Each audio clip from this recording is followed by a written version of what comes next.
तलासरी तालुक्यातील वरवाडा येथील शासकीय आश्रमशाळेत एक धक्कादायक प्रकार उघडकीस आलाय। इयत्ता 10वीत शिकणाऱ्या विद्यार्थिनींनी मुख्याध्यापक अशोक पवार यांच्यावर गैरवर्तनाचे गंभीर आरोप केलेत। परीक्षा संपल्यानंतर घरी गेलेल्या 19 मुलींनी पालकांना ही माहिती दिली आणि संतप्त पालकांनी थेट आदिवासी विकास प्रकल्प अधिकारी सत्यम गांधी यांच्याकडे धाव घेतली। या तक्रारीची गांभीर्याने दखल घेऊन चौकशीसाठी 5 महिला सदस्यांची समिती शाळेत दाखल झाली। डहाणू प्रकल्पाचे सहाय्यक प्रकल्प अधिकारी, कार्यालयीन अधीक्षकांसह समितीने गुरुवारी आश्रमशाळेतील शिक्षक, कर्मचारी आणि विद्यार्थिनींची सखोल चौकशी केली। दरम्यान मुख्याध्यापक अशोक पवार यांनी मात्र या सर्व आरोपांचे खंडन केले आहे।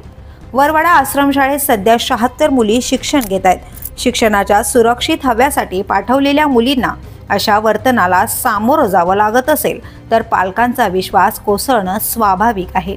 शाळेत शालेय समिती असूनही मुलींनी थेट तक्रार न करता घरी जाऊन पालकांना सांगितल्यामुळे व्यवस्थेतील संवादाचा अभावही स्पष्ट होतो। वरवाडा गावचे सरपंच दीपक डोंबरे यांनी याची दखल घेत चौकशी सुरू असल्याचं सांगितलंय। पोलिसांकडूनही आश्रमशाळांना नियमित भेटी दिल्या जात असतानाही अशा घटना घडतात, त्यामुळे सुरक्षा व्यवस्थेवर मोठा प्रश्नचिन्ह उभा राहिलाय।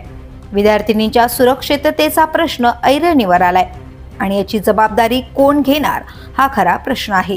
ही केवळ तक्रार नाही तर आदिवासी विद्यार्थिनींच्या आत्मसन्मानाची आणि शिक्षणाच्या हक्काची लढाई आहे।